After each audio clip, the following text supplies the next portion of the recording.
Over the last 3 years, I've made hundreds of terrariums, miniature ones, regular size ones, and even large ones. But the one thing that they all need in order to thrive, regardless of their size, is great terrarium soil. You want a soil that's able to retain moisture, but is also well draining, while still providing enough nutrients to the plants. And in this video, I'll share with you how I make my easy 5-ingredient terrarium soil that I've used for hundreds of projects.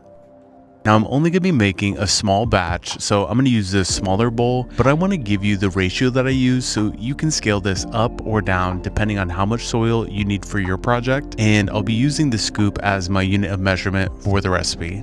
We'll start with coconut coir. Coconut coir is a byproduct of the coconut husk, and it's really great for water retention. But when you get it, it's in these bricks, and this brick is pretty compressed and pretty hard. But you're able to fit a lot more coconut coir into the echo brick than if you were to get this already hydrated. So to rehydrate the brick, I'm going to place it into a large bowl, and then I'm going to add my distilled water. Now I want to make sure that the water is in contact with every part of the brick, but I'm not going to completely submerge the brick. I'm just going to fill up the bowl part of the way.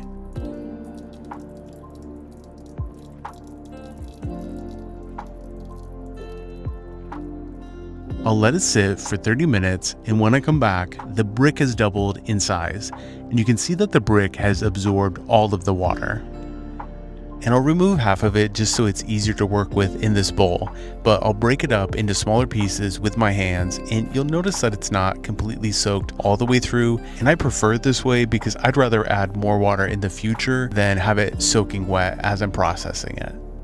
And you'll notice at this point that it's pretty fibrous, and if I only did larger projects, I would stop here. But because I do a lot of miniatures, I'm actually going to process it a little further, and for that I'm going to need a larger bowl, and then this is just an old IKEA basket that I'm going to use as a strainer. I'm going to add the coconut coir to the basket by the handful, and then I'm just going to run my hand back and forth over the basket in order to sift out all the smaller particles and leave behind all the larger chunks and the fibrous pieces. And I'm not going to throw this out because this would be perfectly good for an indoor houseplant soil mix.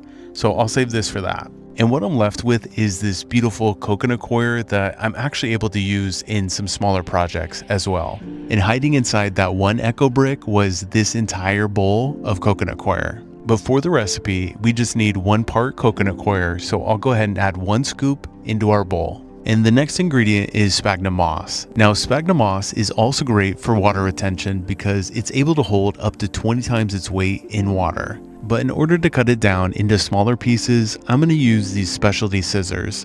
Now their intended purpose is to cut herbs like in your kitchen, but I like to use mine to make piñatas and also to cut my sphagnum moss into tinier pieces so I'm able to use it in smaller projects. And I'll make sure to add a link for everything I'm using in the video in case you want to get some for yourself. And I'll just cut up 1 part sphagnum moss into the bowl.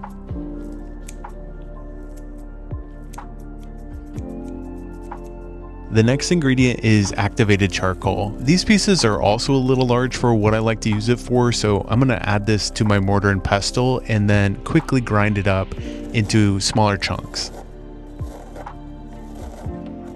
Activated charcoal is great for neutralizing impurities and reduces the chances of mold growth and odor inside the terrarium. And I'll just be adding 1 part activated charcoal to the bowl. And the 4th ingredient is worm castings, also known as worm poop. And this will help provide essential nutrients and beneficial microbes for plant growth. And for this recipe, we'll be adding 2 parts or 2 scoops to the bowl. And the final ingredient is lava rock. Lava rock's porous structure helps to improve drainage and prevents the soil from becoming waterlogged. It also improves aeration, helping roots to breathe and preventing the risk of rot. And I prefer to use these smaller chunks of lava rock that are black that just disappear into the soil. And we'll add 3 parts lava rock to the bowl. And then I'll just mix the soil by hand. I like to mix up my soil on the drier side and then add the moisture in as I'm building the terrarium so I have better control over the moisture level. And what we've just created is the perfect balance of water retaining but well draining, nutrient rich terrarium soil that's going to be perfect for your next project, no matter how big it is. And with this terrarium soil recipe in your toolbox and a little bit of creativity, the sky's the limit.